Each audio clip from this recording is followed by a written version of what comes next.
Good morning, folks. A bit of surprise for you today. I'm going to read an article about Christopher McCandless. It dates 2001. It's pretty old, but it gives some reflections on him, a lot of the controversy surrounding the reaction to his death. And this is entitled McCandless, Hero or Dumb Jerk, and it's by Judith Kleinfeld.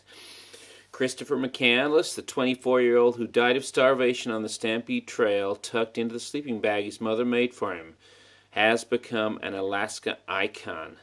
Jon Krakauer's bestseller, Into the Wild, immortalizes this young man who walked into the wilderness with no map, no axe, no mosquito repellent, and no first aid equipment. If McCandless only had a U.S. Geological Survey map, he could have figured out how to get out when he tried to leave, when the Teklanika River, which he had walked across in April, turned into a raging torrent in July.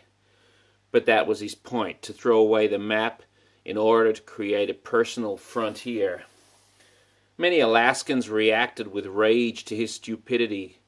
You'd have to be a complete idiot, they say, to die of starvation in summer 20 miles off the park's highway. So why does the story of McCandless resonate with so many young people? A Cincinnati rock band even named itself after the abandoned school bus where he squatted and died, Fairbanks 142.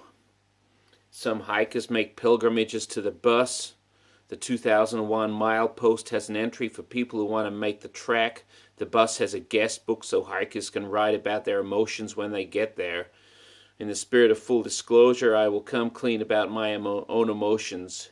Into the Wild is a book well named. This kid drives me wild.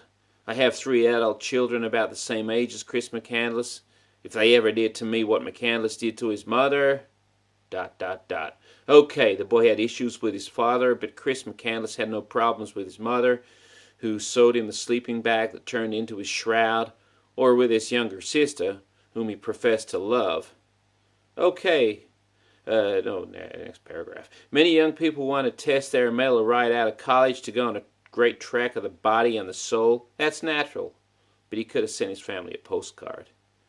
Now that I have done full disclosure, I will recover my composure and tackle the question of why the bus has become a mecca for McCandless's pilgrims who see in this young man's life such powerful parallels with their own. Joseph Chambers, a Northern Studies master's student at the University of Alaska Fairbanks, wrote an illuminating answer to this question. Jon Krakauer's article on McCandless broke just as my college friends were preparing to leave the comfort of the university to seek something different, Chambers writes. We talked about McCandless over breakfast in late-night diners, in the evening, during study breaks, on canoe trips, and around winter campfires. The story of the idealistic young man kept creeping into our conversations about future dreams. They even coined a new phrase, pulling a McCandless. As in, did you hear about Susie? She's heading off to Borneo. She's pulling a McCandless. So what does pulling a McCandless mean? The phrase had a general meaning, a person embarking on a new and unique adventure. But pulling a McCandless had 3 other meanings that expressed the questions that accompany the self-designated rite of passage. Number 1, the hero, a person following their dreams, seeking to test themselves with adversity and risk in order to live life fully. 2, the soul searcher, a person abandoning social conventions in an effort to seek truth and to discover the true self that remains hidden under social constraints. A person striving to stick to their deepest values and convictions no matter what the cost. 3, the dumb jerk, a person who is futilely questing for something meaningless or worthless. A person who is woefully underprepared for a trip, who clings to misguided, self-righteous principles, losing friends and hurting themselves and their family in the process. Which one of these was Christopher McCandless? And which one is Susie, who's heading to Borneo? And which one are we all?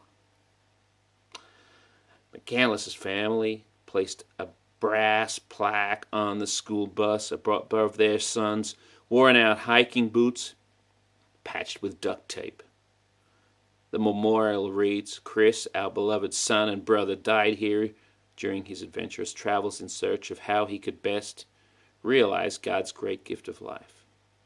With his final message, I have had a happy life and thank the Lord. Goodbye, and may God bless all. We commend his soul to the world." What do you think? I'm not so sure, but I think it's kind of thought-provoking, and I use that as a springboard for further discussion in the classroom now. And I just want to go to you, new kid. What do you think? Take it away, new kid. We're all waiting. Over and out.